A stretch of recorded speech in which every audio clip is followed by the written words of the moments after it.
swara kurang permana ning wasis ning wasis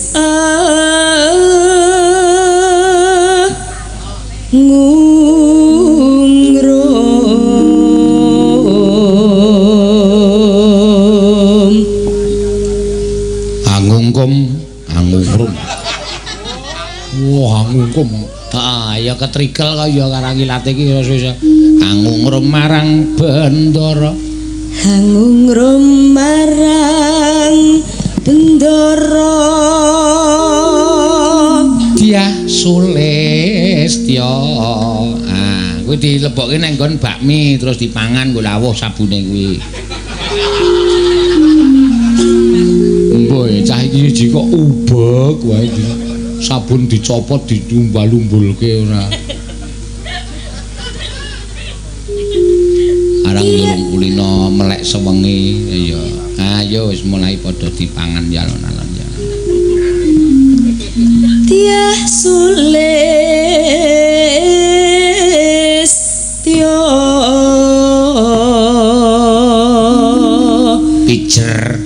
pijer ngincangake halis terus tresno sesideman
liwat kinjanging kalesmu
Sesideman karyane Ki Sukron Haji Sukron Suwanda pepunden saka Blitar kutha cilik kang kawentar. Ape ya reng, apik kok kepiye rasane ya kecekel. Cakepane ya mengena. Iya. Ya truk ya nendi? Ngapalke sing anyar-anyar. Iya, aduh. Diglekeken. Ya ora krasa e. Ayo piye meneh? Ya.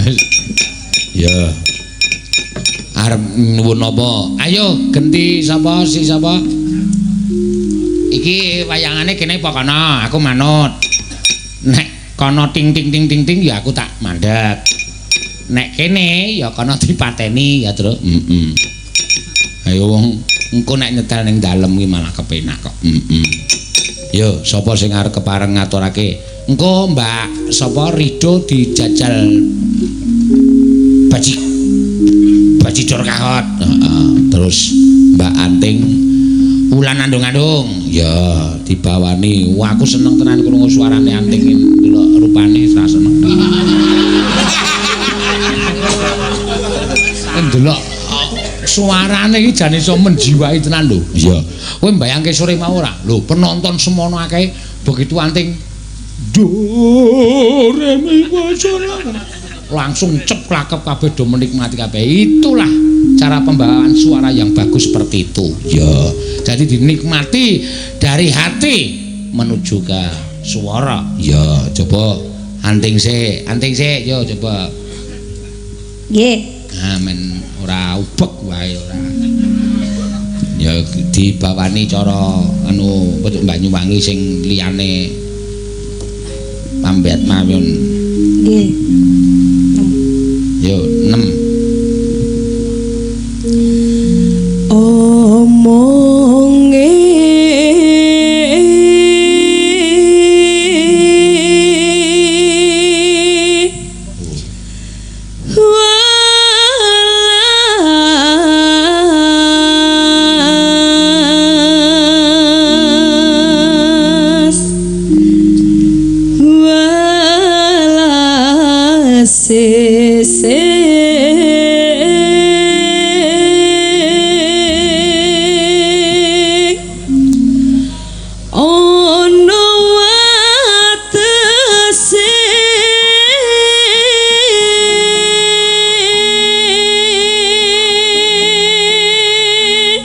Susu dinikmati kok rada kesusu kowe kok dinek kelangan gender ta?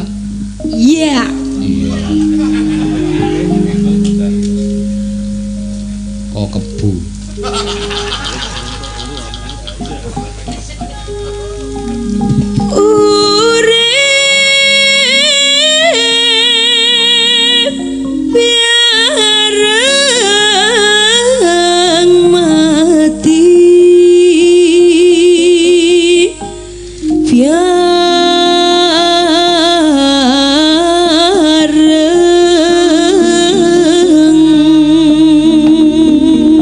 Carane manuk ki nuri kok gitu. Cangkeme rada mecucu. Iya. Nek nyuwara jan apike ra jama-jama. Sampeyan suka kene mecucu kok ngomong. Sapa? Sampeyan. Wah ta. Ya dunekke kok ndur malah nesu. Ora lho nek cara manuke dekne anggere muni ngantuk ora lambene ngarep menjut. Nek manuk ki nuri dadi diajari omong barang pinter suarane ya merdu. Semayane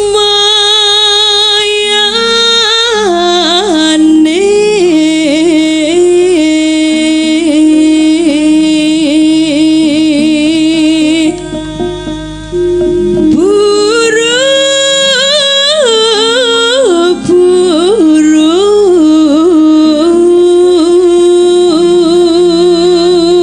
sik kok malah nekake lemut to kowe. Ndi? Ngomong. Ya cen ana ngene gandrunge cen ngono kuwi lho Pak De. Ora iki mau kono suara mak.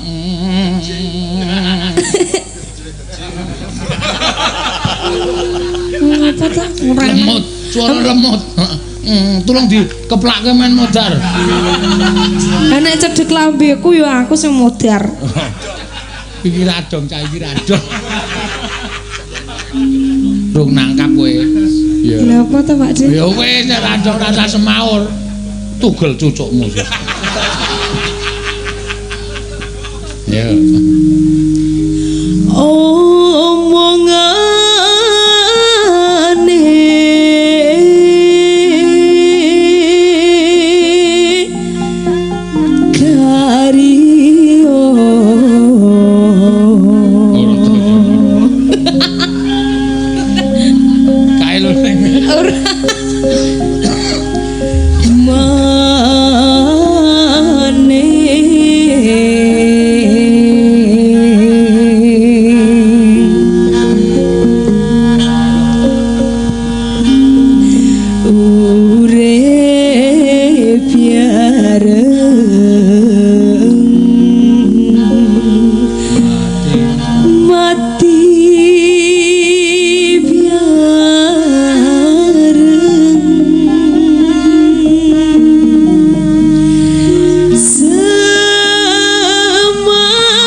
Isine apa ta kuwi gandrung ta kuwi?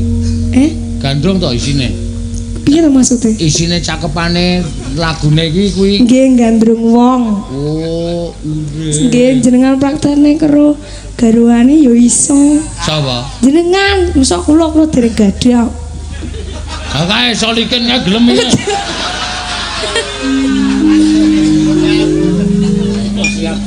Soliken gelem apa? Jajare soliken kae. Asmara duwe idola dhewe. Ken mau wis dipandang terus.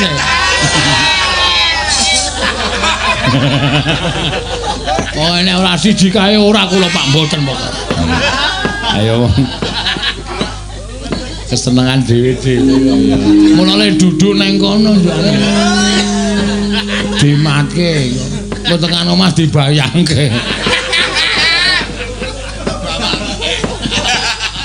Saedan Bagong ora tenan. Ya ora apa-apa asmara ora apa. Dipoto. Dipoto dipajang ora dikruwes bojomu kok. Iya. Ya, wulan andung-andung.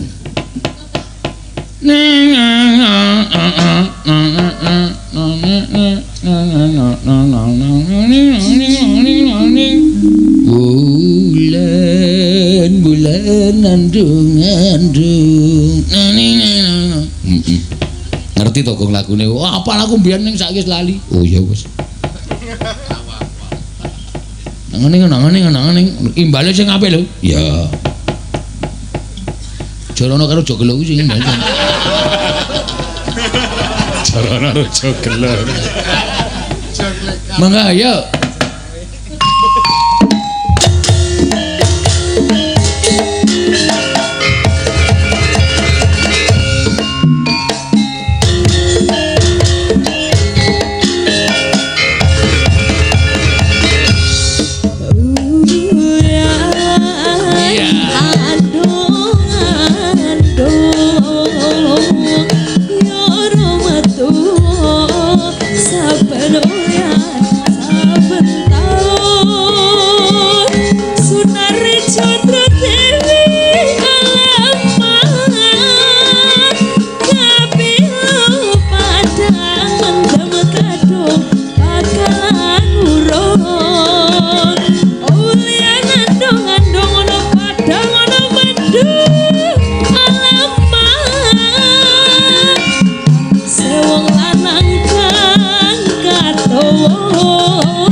Sunari Chandra Dewi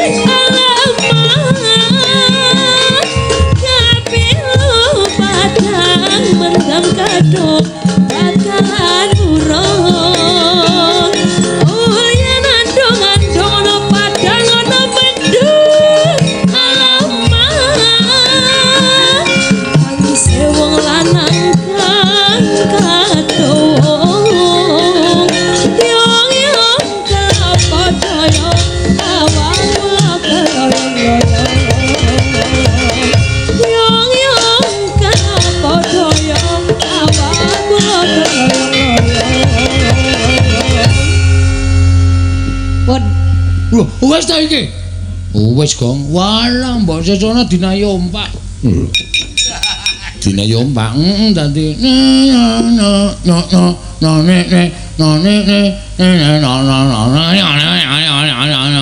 lu balungane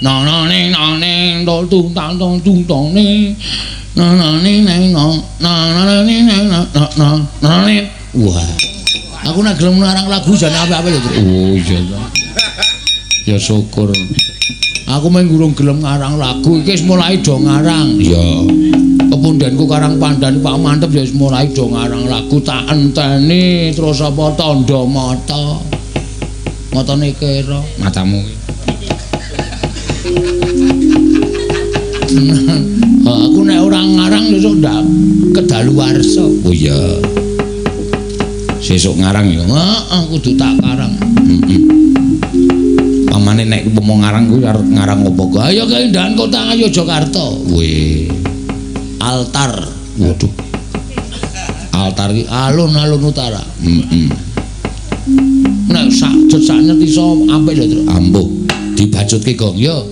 Nyoba bajidor kahut. Ya men apal esuk nek diunekke men apik nek desowane Jaban Rangka.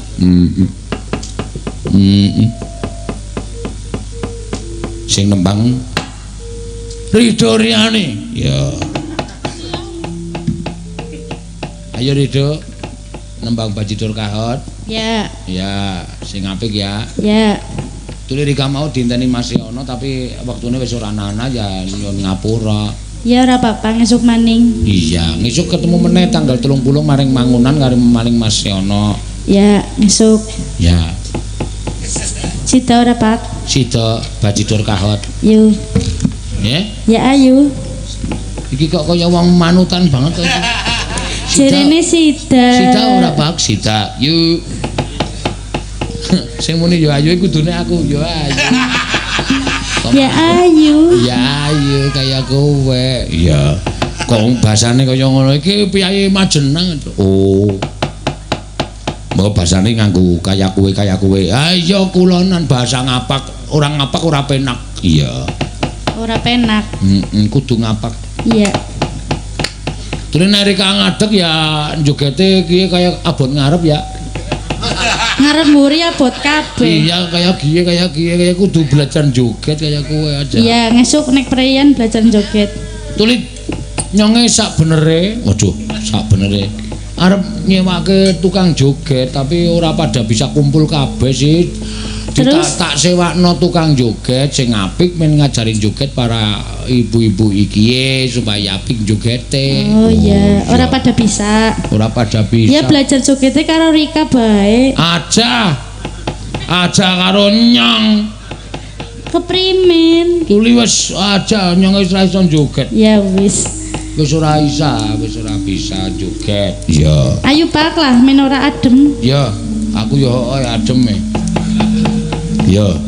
Bajidor kahot. Yo, nek Mas Heru urung apal ya men dikendangi Mas Bodong.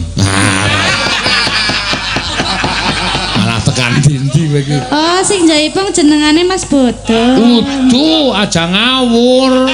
Rika sing ngomong kok. Tuli nyong ngomongin nyong plesetna kaya kowe sing jaipong sing mau jaipong ulan-adung mau Mas Heru. Terus Tuli sakiki sing jaipong Mas Wahyu adine Mas Wondo. Rika mesti ora percaya kok raine beda. Beda Pak. Iya beda. Gagah Mas Wondo. Oh.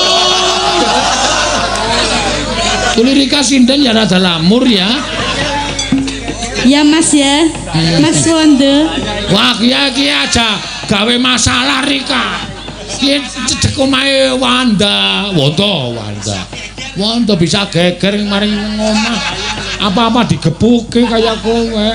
Apa bojone Rika galak, Pak? Galak nemen wong calon arang. Mulane sih wis tua ya ketune ya bojone galak. Kuwi wong lanang nek kena suarane wong wedok ya kaya kiye. Walah, kulite mluntung-mluntung kaya kowe. Bojo karanyong bae Pak nyong. Nah. Mamprung Rika. Wis genah disambel Rika sampean. Tekan ngomah yakin disambel. Kiye keneng. Kiye sirahe. Nyong ulek. Ayo nyemelangi ora. Tratapan nih wonten ae. Kene Mas Wondo diceluk Mas kayak seneng banget ya Pak ya. Iya, ya kuwi. Tulis sak desa nyeluke Mbah kabeh. Anu nama panjangnya kan Mas Allah tua banget kuwe maksudnya. Iya, masalah tua banget. Iya. Ya yuk. Ayo Ya. Mas Bodong, Mas Wahyu. Siapa mau Mas Ajak Wahyu? kaya kowe. Iya, apa ora Bodong ya Mas? Ora. Loro bodonge loro ya. Akeh bodonge. Iya, cendek maring dawa. Yuk dados. Ayo.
Kelak di kalang di pairnya lanjang dangdanan necis di sandingan gunung gelis rengkak numerenah netep kabing bat mana duh gending kata bahutan kemprung di panggung gesya di kakandrung sokara renek sepenting tengareng kenek tepat kendang ngajak ngiklan aduh manis senggang kabeng badurian ngajak ucul mesti pesan do bacidor pada kahon mau kepok nantang penyambat isabat mau ngajak bacidor taweleh potong mau mau leret sejatin.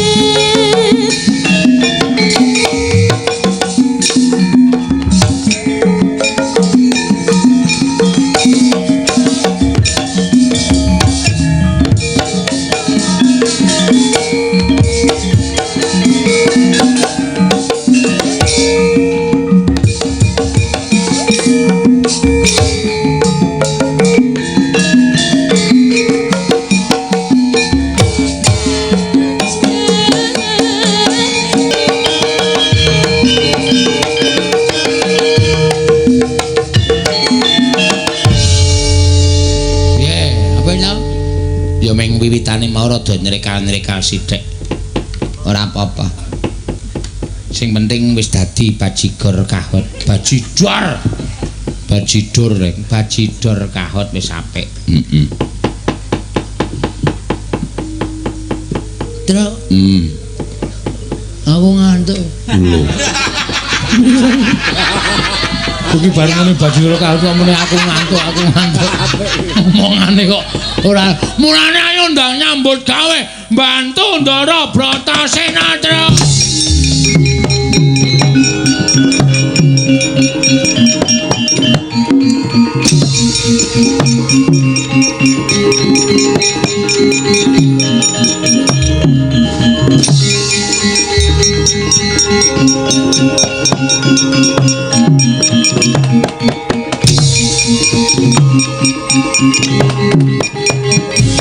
Gumigoncang kancing langit kelap-kelap katon lir kincanging risang lir kincanging risang mawe gandrung sabaran katulu wukir moyak mayik mosak masik Wonomarto selo ageng den dukiri werksa ageng den rebahaken nalika semanten bubar sarsaran numbuk bentus nungsang puyang lampahing para jim setan berkasaning samya mapan wonten telenging Wonomarto mulat sang patih sapu jagat wau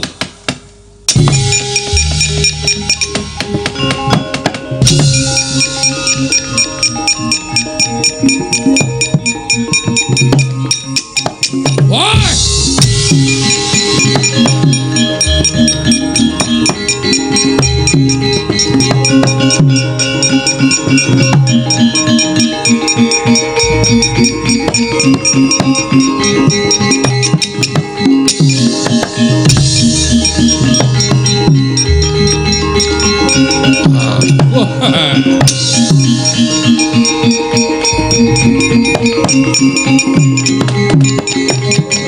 Tuto Pandhawa tata Katiwisraya Indriaksa Sara Maruta Pawana Bana Margana nuwun sewu Raden kula ingkang abiyantara ngersa Raduka Raden Dandunwacana patih sapu jagat inggih ana apa dene kowe mlayu-mlayu sewu kalepatan Diagung Pangaksami nalika semanten kula jejagi wonten tapel wates negari ing Ngamarta inggih Ngendraprasta wonten jalma menungsa ingkang ngrisak pepasrening negari Ngendraprasta tata lair ndukiri sela ageng tata lair ngrebahaken wreksa ingkang ageng nanging batos menika ngrisak bebeteng tuwin gapura pepasrening negari Ngendraprasta.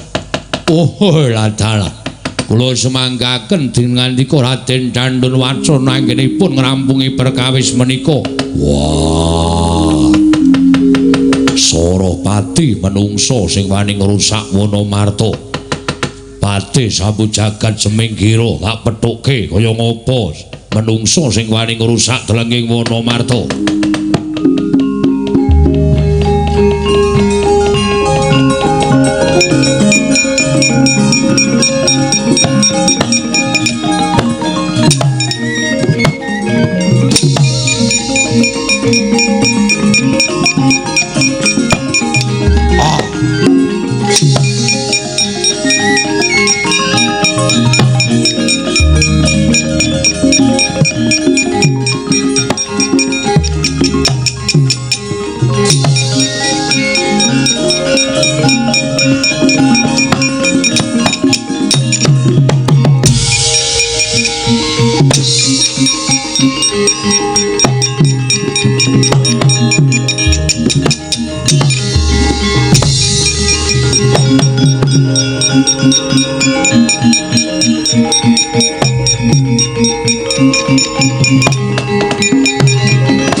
Pala Mandra mbyuk kumulung mangung siring sata Kurawa kambaung kesru katite merut layut sagung praratu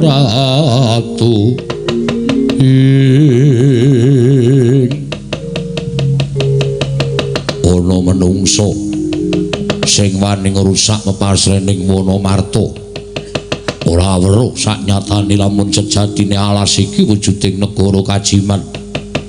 Kowe sapa satriya? Wah, aku Bratasena.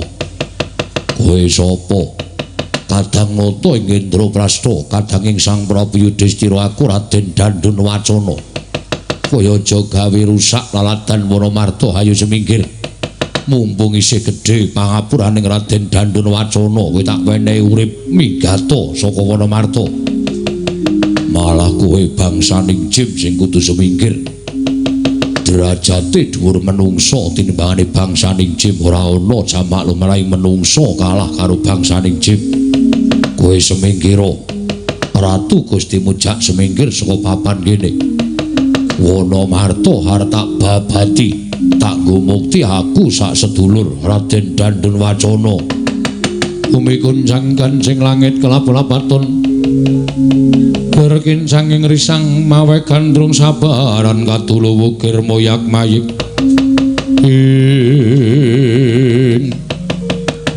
yen ngono lumuh digawe becik apa kowe wani karo Raden Dandun Wacana rangkepo sewu ora bakal tak tinggal loncat kelakon penjangkamu tinju yomani dening Raden Dandun Wacana ora kaki maju leganing atiku.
Sesumbar lindhu bumi kunjing kumaludha guntur ketup lumembak penyukang kumambang dosang Wisnu Bathara. Wah pancen bener omongane Patih sapu jagat Rawa Birawa Raden Bratasena pancen dibya Surasekti kalintang pitataning jalma unusaning titah. Nanging Raden Dandun Wacana ora bakal mundur sejangkah.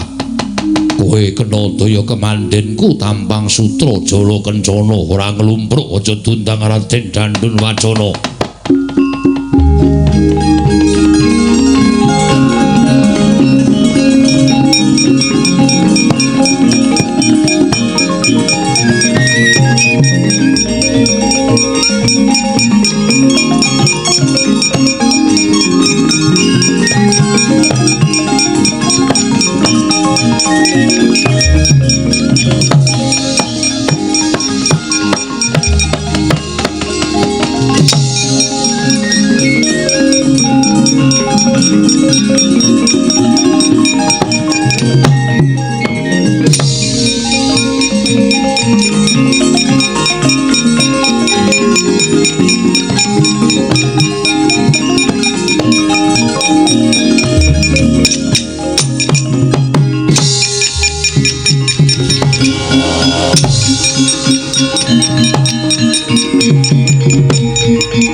Wah, Permati.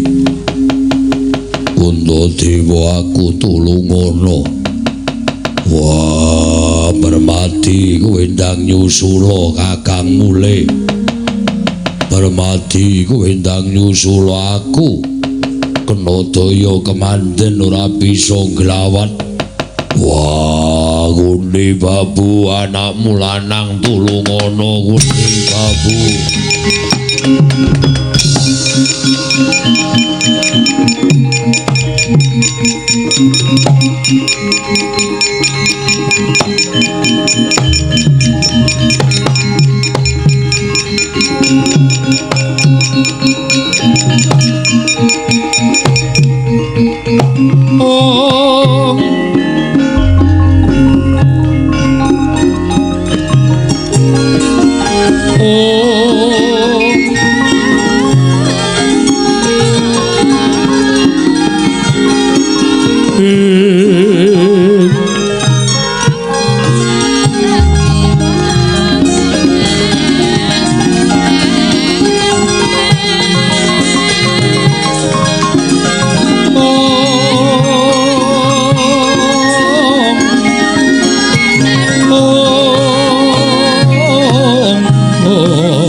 Sumupang wangaruna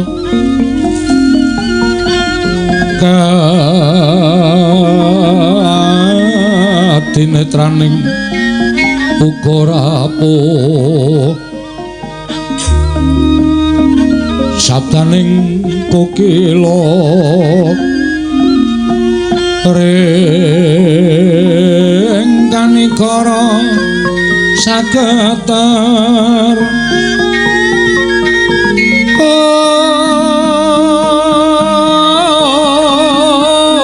kene donga ingkung ler wuwu sing pene panca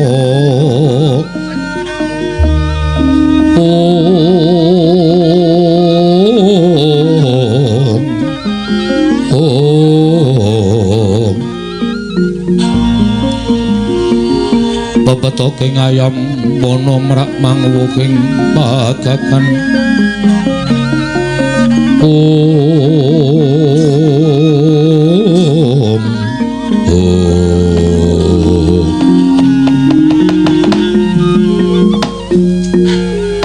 Mastu nama sidam sekaring bawana langgeng Anggara Warna wonten pangendika ing adhawa menapa pukulun kaget kita ulun timbali ana ing kayuwangan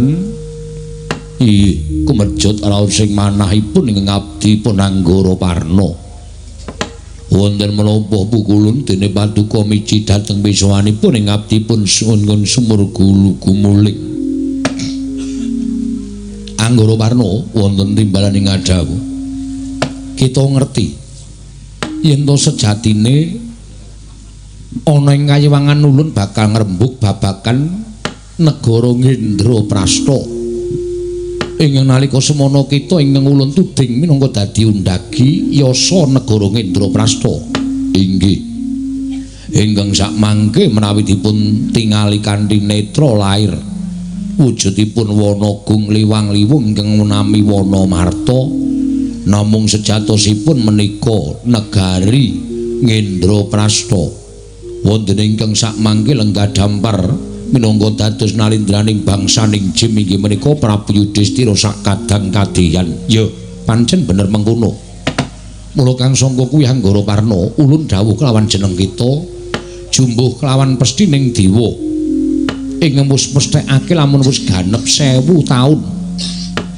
Prabu Yudhistira lan sakadang kadeyan minangka dadi nalindraning bangsaning Jim dina samengko Ngendraprasta bakal kababar kamanungsan tegese negara Ngendraprasta iki mengko bakal tinampa minangka kanugrahaning dewa ingkang tinampa dening titahe wondene gumala ngrembug sangganing para Jawata nalika semana mapan ana ing parapatan agung pirembugan ing para dewa mesthekake lamun Ngendraprasta negara kajiman ing mapan ana ing wana marta bakal kababar kamanungsan wondene sapa titah ingkang nampa kanugrahan tanana liya kejaba mung para Pandhawa pukulun ya ingkang citrane tanpa beda kelawan Prabu Yudhistira lan sakadang kadeyan uga 5 cacahe lan kabeh wujude titah mau jalu mekaten sabda pangandika paduka mula kang sangka kuwi Anggara Warna dina samengko wis titi wanci mangsa kala wis nekani Ngendraprasta kudu kababar kamanungsan mula kita ulun piji supaya maringake pusaka keringkianing bangsaning Jim ing nalika semana ulun titipake kelawan jeneng kita ya kuwi lisah pranawa oyot bayura lan watu tempuru pusaka telu mau dadi pengapesaning bangsaning Jim kita paringake marang para Pandhawa supaya kinarya srana nggone bakal manglurah bangsaning Jim kang mapan ana ing wana marta Anggara Warna Utamandha tata gatisraya Indriyaksa sara maruta pawana bana margana samirana lan warayang wisikan magulingan 5 nyuwun pangapunten boten ateges kula suwala ing parintah paduka pukulun Sang Hyang Bathara Indra namung kemawon mugi andadosna ing kawuningan kula dereng mangertos dhateng titah ingkang nami para Pandhawa dina samengko wis miwiti babat wana marta kita kekalangan ning saknduring alas wana marta lamun ana titah wujuding jalma menungsa ing mapan ning tenging alas yaiku ingkang ngaranan para Pandhawa pusaka telu paringna marang para Pandhawa dimen dadya sarana bisa ngalahake bangsaning Jim utamane nalindraning Jim ya kuwi Prabu Yudhistira lan sakadang kadeyan Anggara Warna kita merpeki kelawan para Pandhawa dene jeneng ulun ingkang bakal merpeki kelawan Prabu Yudhistira sakadang kadeyan kanthi cara mengkono ora bakal dadi gegeran nggone negara Ngendraprasta bakal kababar dadi kamanungsan ngestaken dawuh nyuwun pamit pukulun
kancing langit kelap-lapaton lir kencanging risang mawe gandrung mangsuli kondo negi sang Bratasena ingkang datan saged nglawat kenging daya kemanggening sang Dandun Wacana nalika semanten saya dangu kapireng sambating sang Bratasena mulati sang Permadi tuwin sang Wijakangka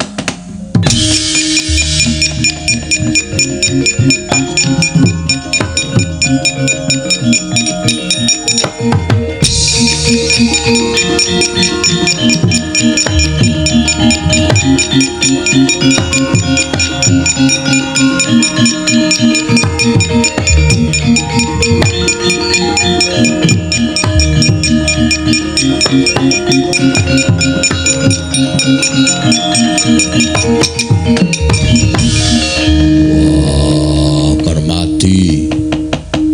Wah, mbarep kakangku aku tulung ngono. Kakang Mas Paduka kenging menapa?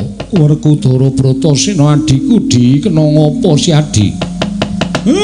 Sampeyan kenging napa, Gus? Lah kok ketingale mboten kenging napa-napa ning kok sambat-sambat kaya ngoten?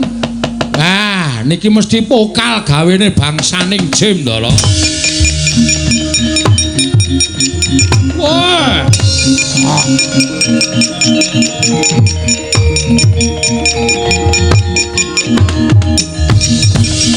Bumi kunjang kancing langit kelap-lapaton lir kencanging risang mawe gandrung nun amit pasang Kalimantabe dina-bina ing lodone dumawaing tawang tuwang Raden kula ingkang merpeki dhateng jengandika nuwun sewu penemban panjenengan sinten kula Pandhita Jim wonten ing sumur gumuling nami kula Anggara Parna wonten menapa dene Paduka merpeki dhateng kula sakadak dinuta dening Sang Hyang Bathara Indra paring dawuh dhateng kula mugi kawuning ana kula menika undhagi ingkang yasa negari Kajiman ingkang wujud wana wasa inggih wana marta menika estunipun negari Kajiman ingkang nami negari Ngendraprasta monggo dawing Sang Hyang Bathara Indra kula kinen merpeki para Pandhawa ingkang sampun tinuding dening para dewa badhe nampi kanugrahan wujud negari Ngendraprasta menawi sakmangke kasembadan kababar kamanungsan menapa Paduka menika jangkeping para Pandhawa penemban kula menika pambayuning Pandhawa pun Wijakangka menika kadang kula panengahpun Permadi wonten ingkang wonten ngajengan panjenengan ingkang kenging daya kekiyatanipun bangsaning Jim satemah boten saged nglawat menika pun Bratasena menika panenggaking Pandhawa menawi menapa dipun ngendikaken Paduka penemban menika kasunyatan mugi kepareng enggalih suka pitulungan dhateng kadang kula pun Bratasena wah dalah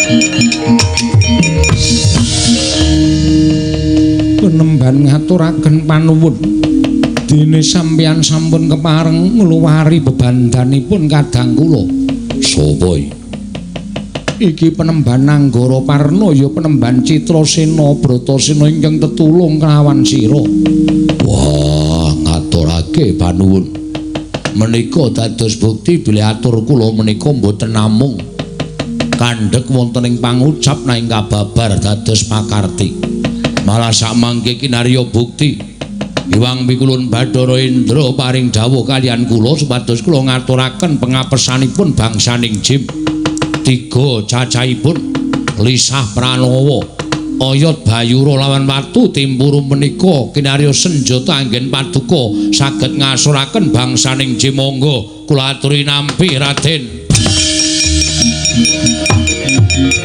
wah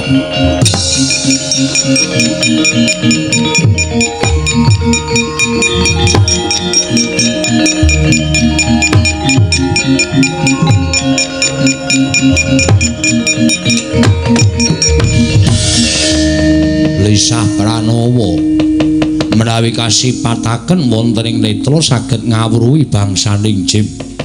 Oyot Bayura menawi kasabetaken bangsaning jim saged lumpuh tanpa daya.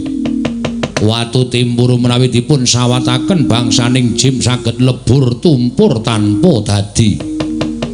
Mekaten penembahan inggih. Monggo Raden kula aturi nampi. Lan kula suwun kanthi sanget sampun ngantos wonten ingkang cicir Pandhawa gangsal kedah nasak dumugi tengahing wana marta Raden.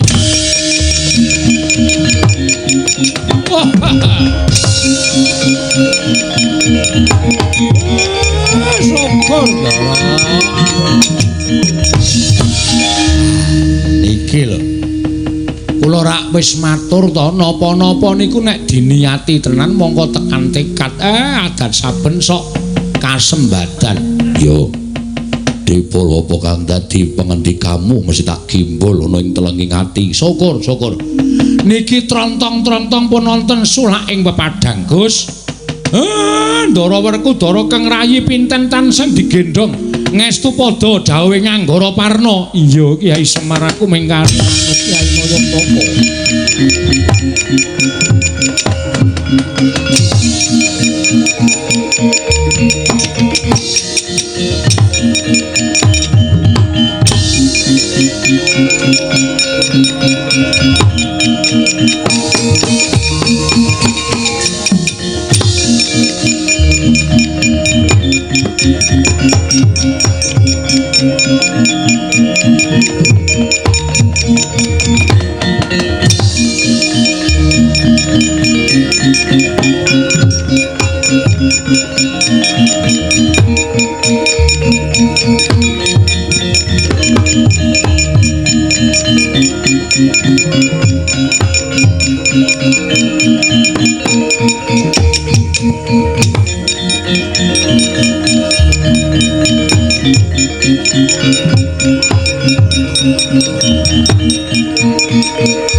Mangung siring sata Kurawa kambahungke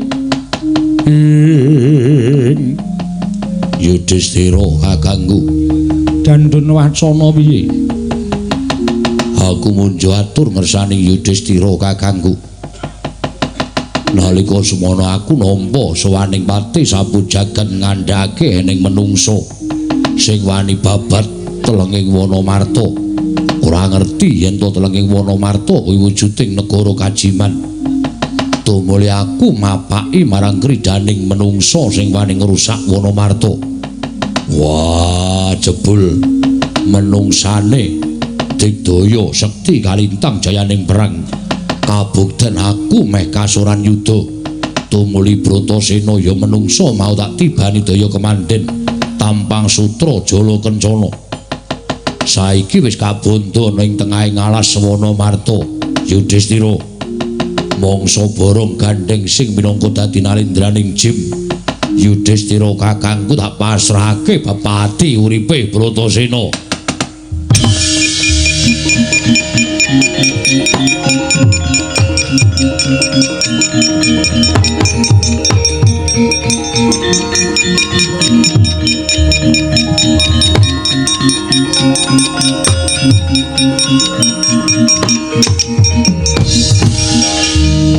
Menungso salah gawe Dandun wacana ya ora ana pangapura kanggo menungso ingkang wani ngrusak telenging wana marta.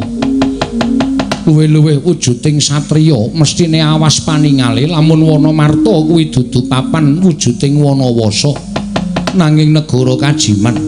Mula ora ana pangapura kanggo menungso ingkang wis wani ngrusak telenging wana marta kejaba mung kudu dipatrapi paukuman ingkang sak traju sak bobot lawan keluputane ya kuwi paukuman pati.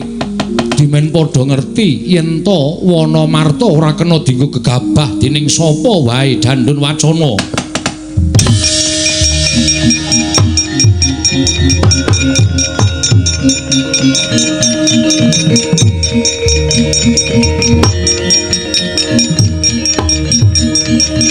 Kula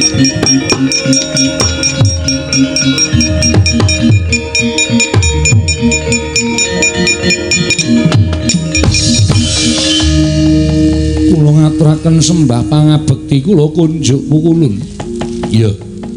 Yudhistira Luntomba. Akarya bombong tias ulun. Pukulun aku ngaturake sembah. Ya Dandun Wacana. Pukulun kula ngaturaken sembah Danang Jaya. Pukulun kula ngaturaken sembah Tripala Dama Granti Luntomba. Ora liwat pangestu lun tampanana kabeh. Wonten menapa dene paduka pukulun kepareng rawuh wonten ing negari Ngendraprasta merepeki dhateng jasad kula Yudhistira. Kula wonten dawuh kita mbok menawa isih kelingan nalika kita ulun utus minangka dadi rajaning bangsaning Jim mapanana ing Wanamarta ya ing Ngendraprasta winatesan 1000 taun suwene. Monggo saka pitunganing para Jawata dina samengko iki wis ganep 1000 taun jumenengane si Yudhistira ning negara Jim ya kuwi Ngendraprasta. Monggo nalika semana para Jawata wis nganakake parapatan agung wonten ing rinembuk tanana liya kejaba mung ngemuti kelawan praja Ngendraprasta ya kuwi praja ulun. Ing nalika semana ulun ingkang yasa Sang Hyang Jagat Giri Prating wis paring dawuh lamun negara Ngendraprasta kudu dadi kanugrahan tumraping titah ingkang wis katarima uripe. Wondene kita bangsaning Jim kudu bali marang asal mula-mulanira. Mula kang sangka kuwi ulun prapta ana ing Wanamarta sayekti paring dawuh kelawan jeneng kita sakadang-kadheyan. Dina samengko kaya wis rampung pakaryanan kewajiban kita momong marang negara Ngendraprasta. Kita kudu bali marang asal mulanira. Nanging sadurunge kita bali, kita kudu masrahake negara iki marang para Pandhawa ingkang wis truding pikantuk kanugrahan Ngendraprasta. Yudhistira, kita mboyaken awel sabab lamun kita suwala kelawan dawuhing ulun, sayekti kita bakal suwala kelawan dawuhing kabeh para Jawata ing mapan ana ing kayiwangan. Sayekti bakal gedhe walate. Duh kulun sesemban kula. Menawi tela mekaten dawuh paduka kula mboten badhe selak.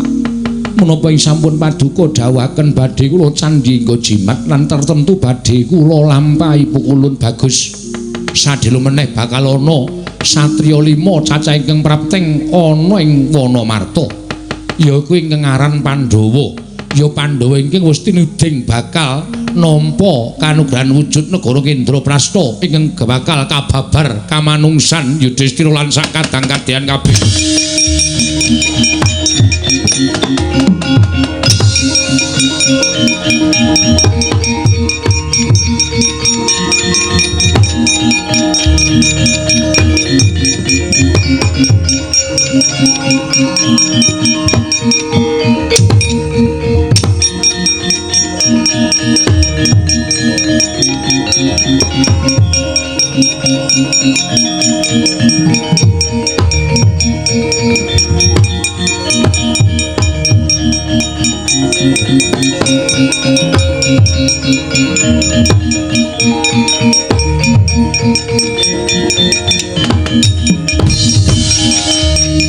Samadhange jagat tumungo-mungo paning sapucaking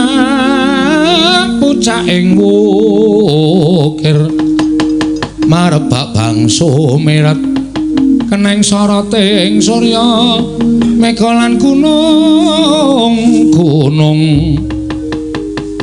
nuwun sewu Raden menapa kepara saestu bilih paduka ingkang kekasih Raden Wijakangka.